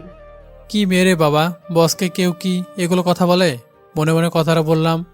হ্যাঁ, ভালোবাসি, আর নীলও আমাকে ভালোবাসে। কেন, আপনার কোনো সমস্যা আছে? আর আপনারা লুকিয়ে লুকিয়ে আমাদের কথা কেন শুনতেছিলেন? না ম্যাম, আসলে আমরা ওদের থামিয়ে দিয়ে নীলা বলতে শুরু করলো, একদম চুপ করেন, আর একটা কথাও বলবেন না। আরে নীলা কি করছো? ওরা তো এটা ইচ্ছে করে করে নাই। তাই বলে কি এটা লুকিয়ে লুকিয়ে আমাদের কথা শুনবে? আহা, ওরা তো তেমন কিছু শোনেনি। তুমি এইভাবে কেন রিয়েক্ট করতেছো? একটা কথাও বলবা না। তুমি ওকে থাপ্পড় মারলা? আসলে আমি ওকে থামিয়ে দিয়ে বললাম, তোমার এত রাগ? থাকো তুমি, তোমার রাগ নিয়ে আমি চলে গেলাম। আমি চলে আসলাম ওখান থেকে। নীলা আমাকে থাপ্পড়টা মারলো কিভাবে, তাও একটা সামান্য কথা নিয়ে। আমি আমার রুমে চলে আসলাম। এসে আমার সব জিনিসপত্র গুছিয়ে নিলাম। যে বের হতে যাব। তুমি কোথায় যাচ্ছ? বাসায় যাচ্ছি। কেন? আমি ইচ্ছে করে করিনি, আমি রাগের মাথায় কি করি আমি নিজেও জানি না। তাই বলে কি থাপ্পড় মারবা? আমাকে প্লিজ ক্ষমা করে দাও। ওর কান্না দেখে আমি নিজেকে আর আটকে রাখতে পারলাম না। ওকে জড়িয়ে ধরলাম। আরে এত কান্না করা কি আছে? তোমার খালি একটাই অস্ত্র, চোখের পানি। এটা দিয়ে তুমি আমাকে সবসময় মানিয়ে নাও। এই, একদম বাজে কথা বলবা না, নাহলে আরো একটা গালে বসিয়ে দেবো। তাহলে এবার সত্যি চলে যাব, এই বলে দিলাম। ইস, আমি তোমাকে যেতে দিলে তো যাবে। ওকে, কিন্তু তুমি এখন গিয়ে ওদের কাছে ক্ষমা চেয়ে নিবে, চলো। কিন্তু ওকে থামিয়ে দিয়ে বললাম, কোনো কিন্তু নয়, চলো এখনই চলো। তারপর নীলা সকলের কাছে ক্ষমা চেয়ে নিল। তারপর সবাইকে বলা হলো কিছুক্ষণের মধ্যে রেডি হওয়ার জন্য। বলেই নীলা নিজের রুমে গেল রেডি হওয়ার জন্য, আর আমি আমার রুমে। কিছুক্ষণের মধ্যে সবার রেডি হওয়া শেষ, কিন্তু নীলা আসার কোনো নাম নাই। 5 মিনিট পর নীলা সিঁড়ি দিয়ে নিচে নামতেছে। আমি তাকে দেখে আবার ক্রাশ খেলাম। অপূর্ব সুন্দর লাগছিল তাকে। যে কেউ তাকে দেখে প্রেমে না পড়ে থাকতে পারবে না। চোখে কাজল, মুখে হালকা মেকআপ, আর নীল শাড়িতে তাকে পরি থেকে কম লাগছে না। নীলা এসে আমার পাশে দাঁড়ালো আর সবাইকে গাড়িতে উঠতে বলল। কিছুক্ষণের মধ্যেই আমরা কক্সবাজার সমুদ্র সৈকতে পৌঁছে গেলাম, কারণ এটি ছিল আমাদের হোটেল থেকে একদম কাছে। তাই ওখানে যাওয়ার পর সবাই যে যার যার মতো ঘুরতে লাগলো। আমি আর নীলা একসাথে ঘুরতেছি। তখন নীলা বলে উঠল, নীল, এখানে এসে তোমার কেমন লাগছে? খুব ভালো লাগছে আমার। আর আরও একটা কথা, এই জায়গা থেকে বেশ সুন্দর লাগছে তোমাকে। ও তাই নাকি? একটু লজ্জা পেয়ে বলল, হ্যাঁ বাবু। বাবু চলো না, সমুদ্রে পানিতে নামবো। এই পানির কথাটা শুনে নীলের কেমন জানি ভয় হতে শুরু করলো, কারণ এই পানির কারণে সে তার বাবাকে হারিয়েছে। না, কোনো পানিতে যাওয়া হবে না। শুধু কিছুক্ষণের জন্য প্লিজ। না না, কোনো পানিতে যাওয়া হবে না। কিন্তু কেন, গেলে কি সমস্যা? সমস্যা আছে, আমি যেটা বলছি সেটা করো, বুঝলা? আচ্ছা, আর বলতে হবে না, যাবো না। মন খারাপ করিও না, এর পেছনে একটা কারণ আছে। তোমাকে আমি অন্য কোনো দিন বলবো, ওকে? আচ্ছা বলিও। নীল চলো, আমরা ওই ছাউনিতে গিয়ে বসি। দেখো না, অনেকে বসে আছে, চলো আমরাও একটাতে গিয়ে বসি। আচ্ছা চলো। তারপর আমরা দুজন মিলে একটা ছাউনিতে গিয়ে বসলাম। নীল আমার কাঁধে মাথা রাখলো। খুব ভালো লাগছিল আমার। আসলেই প্রিয়জনদের স্পর্শ অনেক সুন্দর, যা ভাষায় প্রকাশ করা যায় না। নীল, আমি যদি কখনো হারিয়ে যাই তাহলে তুমি কি করবা? এইটা আবার কেমন প্রশ্ন? যেইটা বলেছি শুধু ওইটার উত্তর দাও। আমি তোমাকে কোনোদিন হারাতেই দিব না। তাহলে হারাবা কি করে? আমার গালে একটা কিস দিয়ে বলল। তাই বাবু? হ্যাঁ বাবু, চলো, অনেক তো ঘোরাঘুরি হলো। আর একটু থাকি প্লিজ, আমার খুব ভালো লাগছে। ওই দেখো, অফিসের সবাই আমাদের খুঁজতেছে। আচ্ছা চলো, কিন্তু পরের দিন আবার আসবো।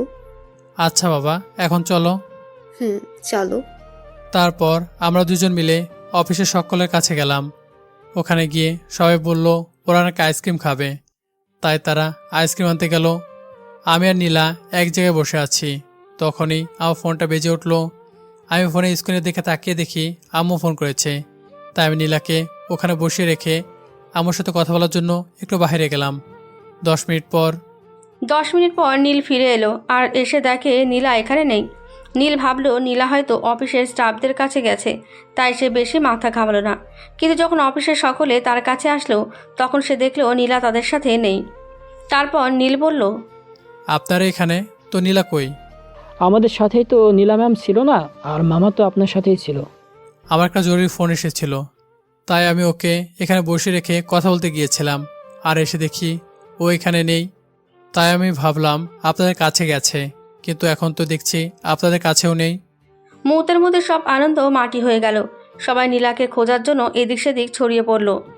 সবাই অনেক খুঁজতে লাগলো, কিন্তু কেউ কোথাও নীলাকে পেল না। নীলা, তুমি কোথায় গেলা আমাকে ছেড়ে? প্লিজ তাড়াতাড়ি আমার কাছে এসো। তোমাকে ছাড়া যে আমার খুব কষ্ট হচ্ছে। কোথায় তুমি নীলা? সবার সামনে কান্না করতে করতে বললাম। আপনি ভেঙে পড়বেন না, নীলা ম্যামকে খুবই তাড়াতাড়ি খুঁজে পাওয়া যাবে। সান্ত্বনা দেওয়ার বৃথা চেষ্টা করতেছে। তখনই নীলের কি যেন মনে পড়ল। নীল সমুদ্রের পানির দিকে ছুটতে লাগলো। তখনই সেখানকার এক লাইফ গার্ড বয় এসে নীলকে আটকালো। তারপর নীল বলল, আমাকে প্লিজ যেতে দিন।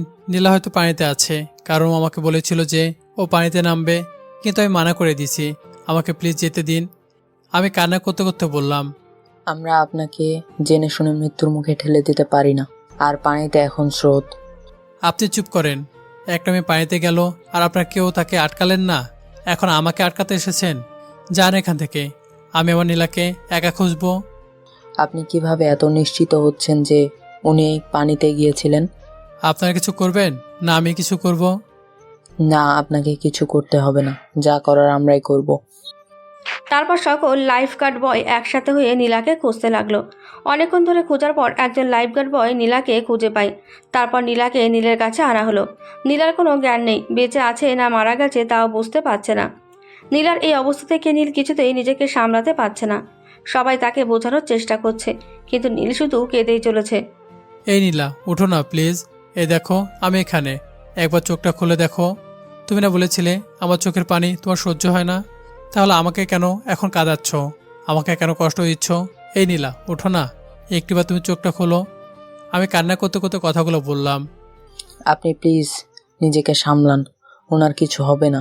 আর এক্ষুনি অ্যাম্বুলেন্সে এসে ওনাকে একটা ভালো হাসপাতালে নিয়ে যাবে। আপনারা চুপ করেন, কেউ কোনো কথা বলবেন না। নীলার এই অবস্থার জন্য আপনারা দায়ী। আপনারা যদি নীলাকে পানিতে যাওয়া থেকে আটকাতেন তাহলে আজকে নীলার এই অবস্থা হতো না। যদি নীলা কিছু হয়েছে না, তাহলে আমি আপনাদের ছাড়বো না। আপনি প্লিজ এভাবে বলবেন না। আমরা মানছি আমাদের ভুল হয়েছে।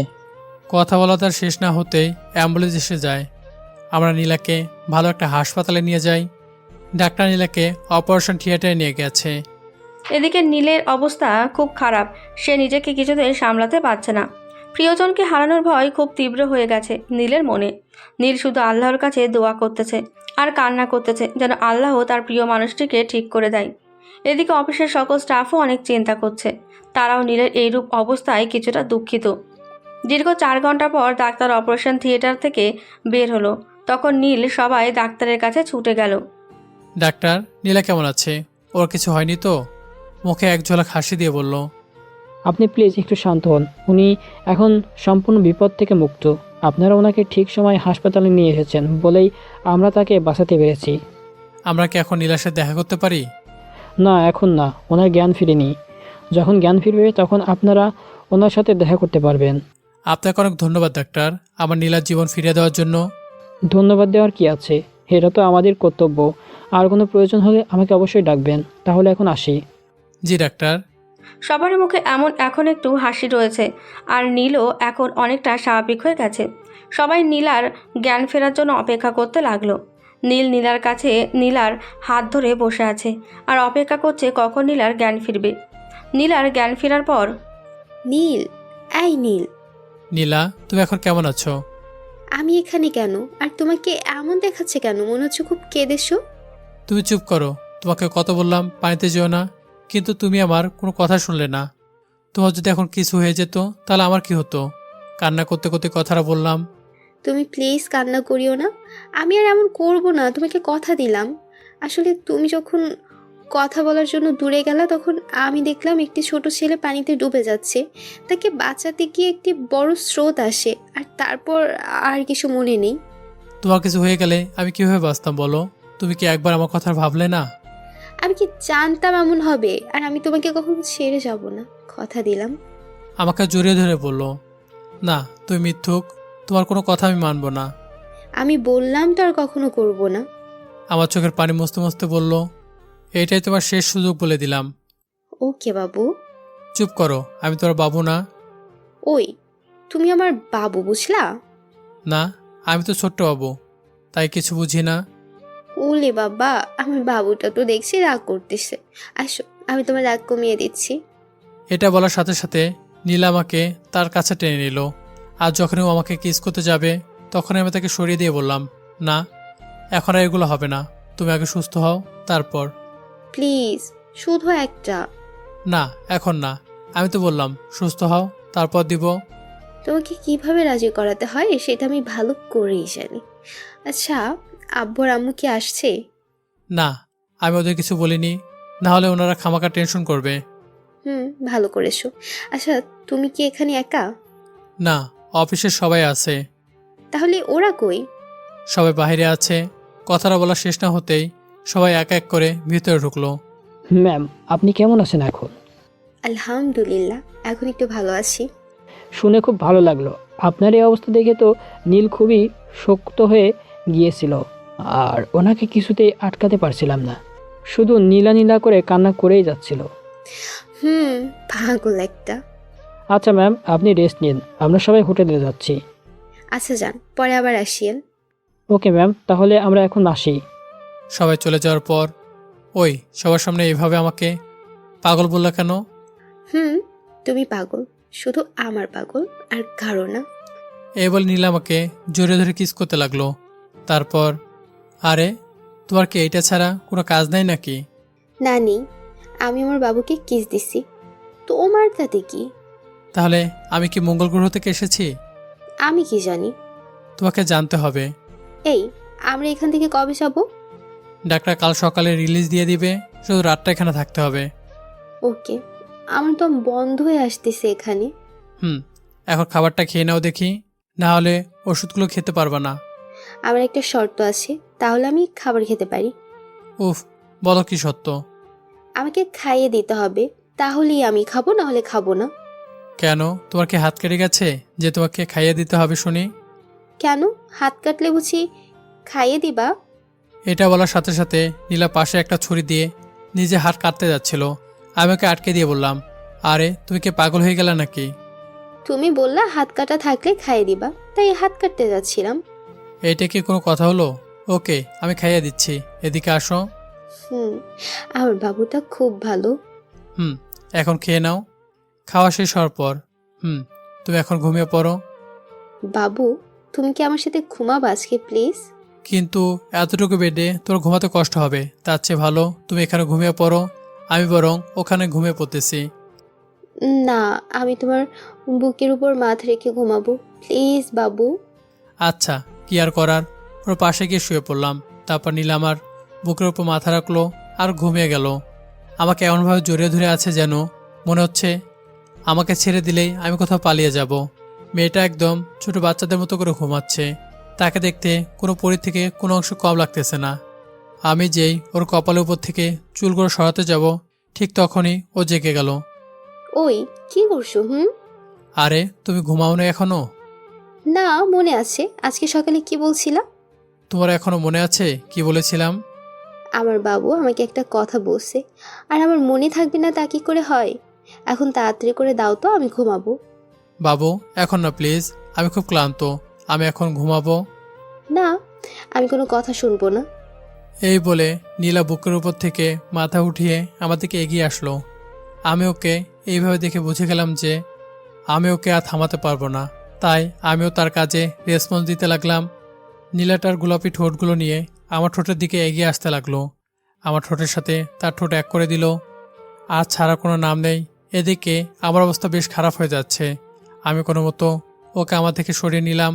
সরিয়ে দেওয়ার পর ওই, এইটা কি হলো? আর একটু হলেই তো মরে যেতাম। না, তা কি করে হয় বলো? আচ্ছা তাহলে এখন ঘুমাও, কাল আবার সকালে যেতে হবে। বাবু, তুমিও ঘুমাও। তারপর আমি আর নীলা সেদিনকার মতো ঘুমিয়ে পড়লাম। কাল সকালে আমি নীলার আগে ঘুম থেকে উঠে গেছি। নীলা একদম বাচ্চাদের মতো ঘুমিয়ে আছে, এক পা আমার গায়ের উপরে, আরেক পা বিছানার উপরে, আর আমার বুকে মাথা রেখে ঘুমিয়ে আছে। আমি শুধু ওদিকে তাকিয়ে আছি। এর মাঝেই নীলা জেগে গেল। আমাকে এইভাবে তাকিয়ে থাকতে দেখে ও আমাকে বলল, এভাবে তাকিয়ে আছো কেন? আমি একটা পরীকে দেখতেছি। তাই নাকি? তো কে সে ওই পরি? কি আবার, আমার বাবুটা। ও মা, তাই নাকি? এখন রেডি হয়ে নাও, আমরা এখন হোটেলে যাব। আমি ডাক্তারকে সব বলে দিয়েছি, উনি আমাকে তোমায় নিয়ে যেতে বলেছে। ওকে। তারপর নীলা ফ্রেশ হওয়ার জন্য গেল, আর আমি গেলাম ডাক্তারের কাছে রিলিজ পেপার নেওয়ার জন্য। ওনার একটু খেয়াল রাখবেন। জি অবশ্যই রাখবো ডাক্তার। গুড। আপনারা এখন যেতে পারেন। তারপরে আমি নীলাকে নিয়ে হোটেলে আসলাম। আমি নীলাকে তার রুমের মধ্যে দিয়ে যেই আমি ও রুম থেকে বের হব, তখন নীলা আমাকে বলল, নীল, কই যাও? আমি আমার রুমে যাচ্ছি। কেন? আমার কাছে থাকো না প্লিজ। না, মানুষ দেখলে কি বলবে? কে কি বলে বলুক, আমার তাতে কোনো যায় আসে না। তুমি আমার কাছে থাকলে আমার ভালো লাগে, তাই বলছি, প্লিজ। তুমি সব সময় আমাকে অনুরোধ করে আমার কাছ থেকে তুমি সব কিছু আদায় করে নাও। আমি যেদিন থাকবো না সেদিন কার কাছ থেকে এগুলো আবদার করবা? এই কথাটা বলার সাথে সাথে নীলা আমাকে ধুম করে এসে জড়িয়ে ধরলো। জড়িয়ে ধরে কান্না করতে লাগলো। আর কোনো দিন এই কথাটা বলবা না। যদি বলেছো তাহলে আমি তোমার খবর করে ছাড়বো, এই বলে দিলাম। আমি তোমাকে ছাড়াই অচেনা পৃথিবীতে খুব একা হয়ে যাব। আমি তোমাকে হারানোর ব্যথা সহ্য করতে পারবো না, তাই এই কথা দ্বিতীয়বার তোমার মুখে যেন না শুনি, বলে দিলাম। আরে বাবা, আমি এমনি কথা বললাম, এতে কান্না করা কি আছে? আমি তো তোমাকে ছেড়ে কোথাও যাব না, পাগল মেয়ে একটা। নীলা চোখে পানি মুছতে মুছতে বললাম। আমি পাগল, শুধু তোমার পাগল, বুঝলা? বাবু, বুঝেছি। ওকে, তাহলে তুমি ফ্রেশ হয়ে আসো, আমি বাকি অফিসের স্টাফদের সাথে একটু কথা বলে আসি। ওকে যাও, আমি ফ্রেশ হয়ে আসতেছি। ওকে যাও, আমি ফ্রেশ হয়ে যাচ্ছি। এই বলে আমি আমার রুমে চলে আসলাম। আর নীলা গেল বাকি স্টাফদের সাথে দেখা করতে। আমি ওয়াশরুমে গিয়ে ফ্রেশ হয়ে নিলাম। তারপর নীলার কাছে গেলাম। নীলা সকলকে বলল রেডি হয়ে বাসা যাওয়ার জন্য, কারণ আজকে আমাদের ট্যুরের 3য় দিন শেষ। আমি আমার রুমে গিয়ে নিজের কাপড় গুছাতে লাগলাম। তখন নীলা আমার রুমে আসলো। এই বাবু, কি করতেছো? তোমার কি চোখ নাই? কেন? তুমি বললে কি হবে? আজকে আমরা চলে যাব, তাই আমি জিনিসপত্র গুছিয়ে নিচ্ছি। ওইটা তো জানি। আমি নীলার সাথে এভাবে টুকিটাকি কথা বলতেছিলাম, তখন আমার ফোনে একটা অচেনা নাম্বার থেকে কল আসলো। 3-4বার ফোন দেওয়ার পর আমি রিসিভ করলাম। হ্যালো, নীল বলছেন? হ্যাঁ আমি নীল, আপনি কি করে চেনেন? আপনাকে আমি সব বলছি, আপনি প্লিজ হোটেলের ছাদে আসেন। কেন? আর আপনার কথাটা আমার খুব চেনা চেনা লাগতেছে। আপনি ছাদে আসুন, আমি সব বলছি। ওকে, আপনি ওয়েট করেন, আমি যাচ্ছি। অচেনা মেয়েটির সাথে কথা শেষ হওয়ার পর কে ফোন করেছিল? আমি জানি না, কিন্তু একটি মেয়ে ফোন করেছিল। কি? মেয়ে ফোন করেছিল? আরে তুমি রেগে যাচ্ছ কেন? উনি আমাকে ফোন করে ছাদে রেখেছে, কি যেন বলবে, এই জন্য। তাহলে যাও, ওর সাথে গিয়ে প্রেম করো। আরে তুমি রাগ করতেছো কেন? আমি শুধু ওনার সাথে দেখা করতে যাব, প্রেম করতে যাব না, বুঝলা? আমিও তোমার সাথে যাব, চলো। কিন্তু আমাকে থামিয়ে দে বললো। কোনো কিন্তু না, তুই এখন চল। কি আর করার, ফেসে গেলাম আমি। তারপর আর কি, নীলাকে নিয়ে ছাদে গেলাম। আমি যখন ছাদে গেট দিয়ে ঢুকবো তখন নীলা বলল, আমি এখানে লুকিয়ে আছি, তুমি যাও। আর কোনো রকম যদি লুচ্চামি করছিস না, তাহলে ওখানে গিয়ে গালের মধ্যে একটা বসিয়ে দেব। ওকে ওকে যাচ্ছি। এত কিছু বলতে হবে না, আমি সব বুঝি। হুম, তা তো আমি দেখতেই পাচ্ছি, লুচ্চা একটা। তুমি এখন এখানে দাঁড়িয়ে আমার সাথে ঝগড়া করবে? না, এখন যাও। তারপর আমি ছাদে ঢুকলাম। আমি গিয়ে দেখি একটি মেয়ে ছাদের রেলিং ধরে দাঁড়িয়ে আছে। আমার আসার উপস্থিতি টের পেয়ে মেয়েটি বলল, আপনি এসেছেন? আরে, গলার আওয়াজ তো খুব চেনা চেনা মনে হচ্ছে। মনে মনে বললাম কথাটি। এসেছি। এখন বলুন কি বলবেন। এই কথা বলার পর মেয়েটি আমার দিকে ঘুরে তাকালো। আমি তো দেখে বড় ধরনের শখ খেলাম। এটা আর কেউ না, রিমঝিম। আমি ওকে দেখে বললাম, আরে রিমঝিম তুমি? হ্যাঁ, আমি তোমাকে এখানে ডেকেছি। কিন্তু এই সময় এভাবে ডাকার কারণ কি? আর এমন কি কথা আছে যে তুমি আমাকে ছাদে রাখলা? নীল, আমি তোমাকে সে প্রথম দেখাতেই ভালোবেসে ফেলেছিলাম, কিন্তু বলার মতো সাহস হয় নাই। কিন্তু আজকে যখন নীলা ম্যামের প্রতি তোমার এত ভালোবাসা দেখলাম, তখন আমি সত্যি অবাক হয়ে গেছিলাম। হয়তো আমি অনেক দেরি করে ফেলেছি, কিন্তু এই বেহায়া মন যে কিছুতেই মানে না। আমি আমার মনকে অনেক বোঝানোর চেষ্টা করেছি, সে কিছুতেই মানেনি। তাই তোমাকে সব সত্যি কথাগুলো বলার জন্য এখানে ডেকেছিলাম, কারণ সবার সামনে তো এগুলো বলা যাবে না। এখন অনেকটা হালকা লাগছে এই কথাগুলো তোমাকে সাহস করে বলতে পেরেছি এই জন্য। জানো নীল, আমি তোমাকে নিয়ে অনেক কবিতা লিখেছিলাম, একদিন সময় করে তোমাকে সব শোনাবো। কেন যে আমি তোমাকে এত ভালোবাসলাম। আমি আগে থেকে বুঝতে পেরেছিলাম যে তুমি আমাকে ভালোবাসো। কিন্তু রিমঝিম, ভালোবাসা দুটি মনের মিলের মাধ্যমে হয়। আমি আর নীলা একে অপরকে ভালোবাসি। আর বড় কথা হলো, কালকে আমরা গিয়ে আমাদের পরিবারকে সব কিছু জানাবো। তুমি চাইলে আমার বেস্ট ফ্রেন্ড হয়ে থাকতে পারো। কিন্তু নীল, আমি যে তোমাকে খুব ভালোবাসি। এখন করার মতো কিছু নাই। তুমি কি সব সময় আমার বিপদে আপদে আমার পাশে থাকবে একজন ভালো বন্ধুর মতো? অবশ্যই থাকবো। নীল, তুমি কি আমার একটি ইচ্ছে পূরণ করবা প্লিজ? আচ্ছা বলো, কি ইচ্ছে? আমি তোমাকে শুধু একবার জড়িয়ে ধরতে চাই। কিন্তু শুধু একবার নীল। আমাকে কিছু বলতে না দিয়ে আমাকে এসে জড়িয়ে ধরলো। এদিকে নীলাকে রিমঝিম জড়িয়ে ধরেছে। এটি দেখে নীলা একদম রেগে আগুন। নীলা এসব না দেখতে পেরে চলে গেল, কারণ ওখানে আর কিছুক্ষণ থাকলে ও কি করতো সে নিজেও জানতো না। এই ছাড়ো, নীলা এখানেই আছে।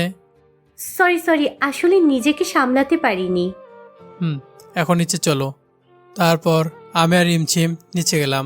নিচে যাওয়ার পর রিমঝিম গেল ওর রুমে, আর আমি গেলাম আমার রুমে। যে ভয়টা করতেছিলাম ঠিক সেটাই হলো। নীলা আমার রুমে এক লাঠি হাতে নিয়ে বসে আছে। আমাকে রুমে আসতে দেখে বলল, আসো, তোমার জন্য অপেক্ষা করছিলাম। মনে হয় আজকে কপালে দুঃখ আছে। মনে মনে কথাটা বললাম। কি কথা কি কানে যায় না? তো তুমি তুমি এখানে? কেন, আমাকে দেখে অবাক হওয়ার কি আছে? না মানে কিছু না। এদিকে আসো। না মানে, আমাকে আর কিছু বলতে না দিয়ে নীলা আমাকে এক ধাক্কায় বিছানায় ফেলে দিল আর বলতে লাগলো, তুই ওকে কেন জড়িয়ে ধরেছিলি? আমি ইচ্ছে করে করিনি, ওই তো আমাকে জড়িয়ে ধরলো। তাই বলি কি তুই ওকে জড়িয়ে ধরবি? আমি স্পষ্ট নীলার চোখের কোণে পানি দেখতে পাচ্ছি। এই মেয়েটার চোখে যে এত পানি কোথা থেকে আসে আমি কিছুই বুঝতে পারি না। আরে, তোমার চোখে পানি কেন? চুপ কুত্তা, এখন আমাকে কাঁদিয়ে বলছিস আমার চোখে পানি কেন? আমার বুকে মারতে মারতে বলল, আচ্ছা বাবা, আমি তোমাকে ছাড়া আর কোনোদিন কাউকে জড়িয়ে ধরবো না, ওকে? না, আমি আজকে তোমার কোনো কথা শুনবো না। কেন? তোমাকে শাস্তি পেতে হবে। আচ্ছা বলো, কি শাস্তি দিবা আমাকে? একটা কাজ করতে হবে। কি কাজ বলো, আমি করতে রাজি আছি। কাল তুমি তোমার আম্মুকে নিয়ে আমার বাসায় আসবা। কেন? আম্মুকে কেন নিয়ে আসবো? কারণ আমি তোমাকে নিজের করে পেতে চাই। কোনো তৃতীয় পক্ষ এসে তোমাকে নিয়ে যাবে তা আমি কিছুতেই হতে দেব না, বলে দিলাম। তাই তুমি কালই আমাদের বাসায় আসবা। আমি আমার আব্বুকে সব বলে দিছি। তুমি তোমার আব্বুকে সব বলে দিছো? বলেছি, এতে অবাক হওয়ার কি আসছে? ওকে বাবা, যাব। এখন খুশি তো? এখন রেডি হয়ে নাও, আমাদের এক্ষুনি একটি বাস এসে নিয়ে যাবে বাসায় যাওয়ার জন্য। ওকে, তুমি তাহলে যাও, আমি ফ্রেশ হয়ে নেই, তারপর সব গুছিয়ে নিব। ওকে, আমি যাচ্ছি, কিন্তু একটা কথা মাথায় রাখিও, ওই রিমঝিমের থেকে দূরে দূরে থাকবা। ওকে আমার একদম পছন্দ না। ওকে বাবা, এখন যাও, আমি ফ্রেশ হবো প্লিজ। মনে থাকে জানো। ওকে, তাহলে এখন ফ্রেশ হও, আমি যাচ্ছি। এই বলে নীলা চলে গেল। কিন্তু যাওয়ার সময় একবার চোখ মেরে চলে গেল মেয়েটার মাথায় সবসময় শয়তানের বুদ্ধি ঘুরপাক করে। আমি তো কিছু বুঝতে পারি না কখন কি যে করে। আমি আর কিছু না ভেবে ওয়াশরুমে চলে গেলাম। ফ্রেশ হওয়া শেষে আমি সকল কিছু গুছিয়ে নিলাম আর নীল একটা পাঞ্জাবি পরে নিলাম। তখন নীলার ফোন। ওই, তুমি কোথায়? তাড়াতাড়ি আসো, আমি অপেক্ষা করতেছি। ওকে, তুই 2 মিনিট থামো। আমি ফোনটা কেটে দিয়ে নিচে গেলাম আর নীলার কাছে গেলাম। আমি এতক্ষণ ধরে বুঝতে পারি না যে নীলা এতক্ষণ আমার দিকে তাকিয়েছিল। আমি তো বুঝলাম না এভাবে তাকিয়ে থাকার কারণ কি। আমি বললাম, আরে আমি কি ভূত? যেভাবে তাকিয়ে আছো মনে হচ্ছে গিলে খাবা।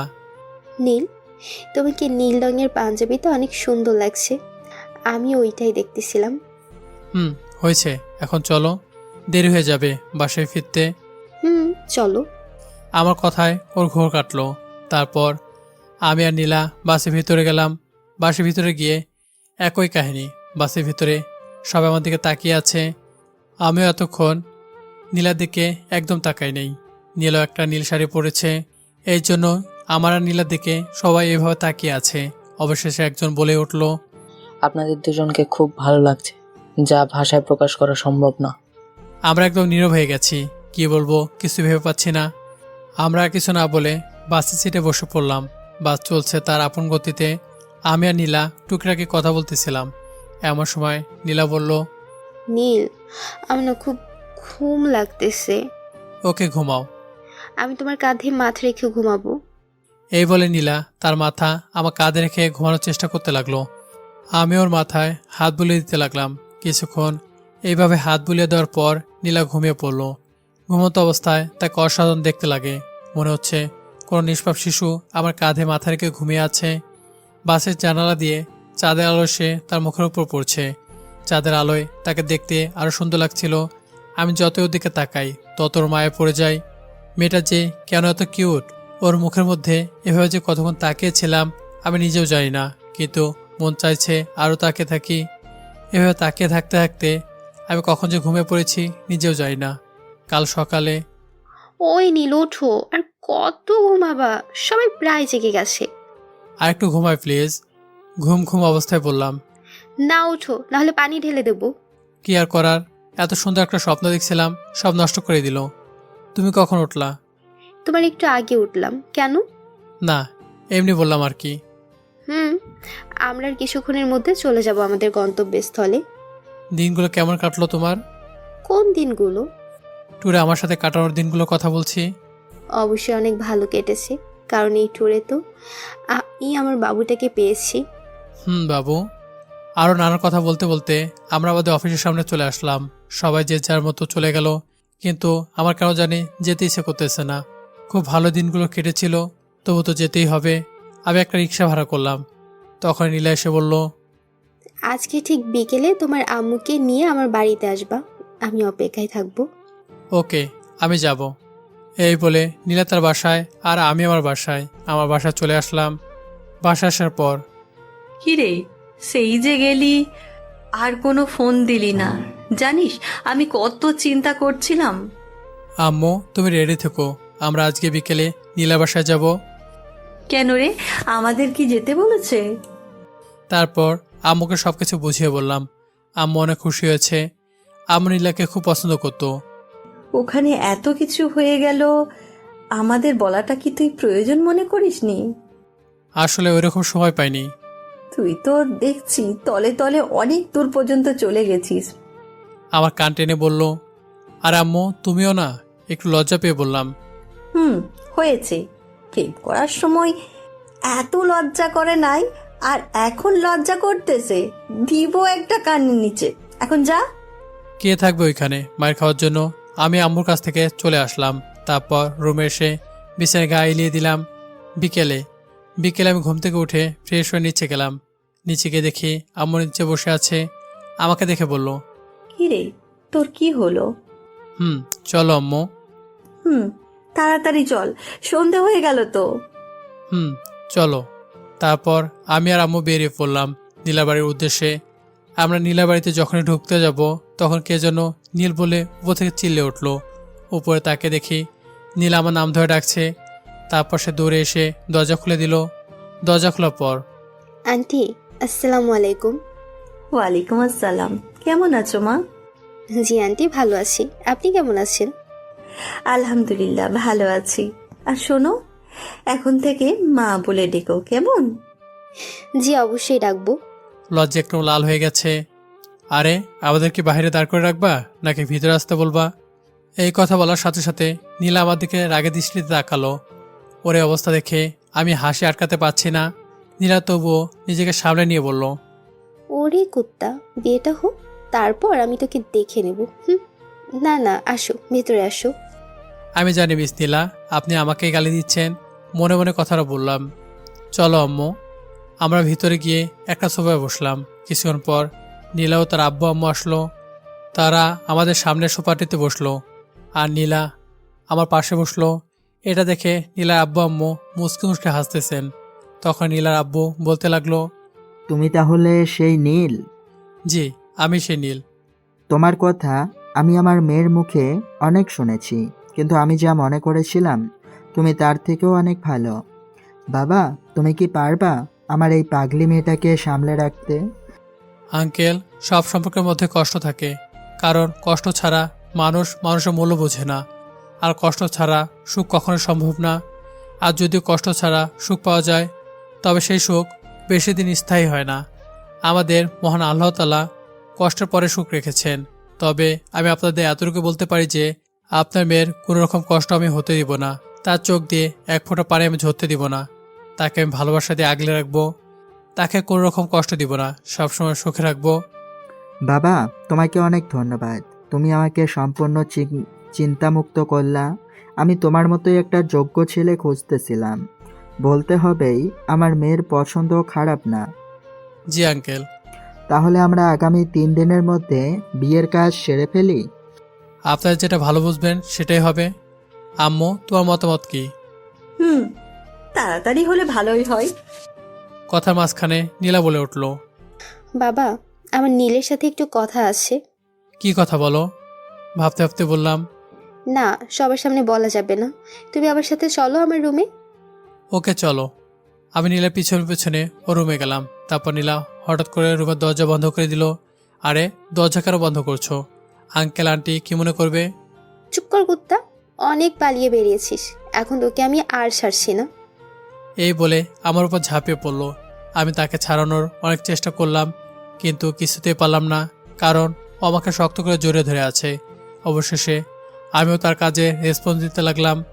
নীলা শিকারের চোখের মতো আমার দিকে তাকিয়ে আছে। মনে হচ্ছে এখনই বুঝি আমার শিকার করবে। নীলা তার ওই ঠোঁট দুটো দিয়ে আমার ঠোঁট জোড়া চেপে ধরলো। প্রথমে খুব ভালো লাগছিল, কিন্তু পরে আমার দম বন্ধ হয়ে আসছিল। 10 মিনিট পর আমাকে ছেড়ে দিল। দুজনে হাঁপাচ্ছি।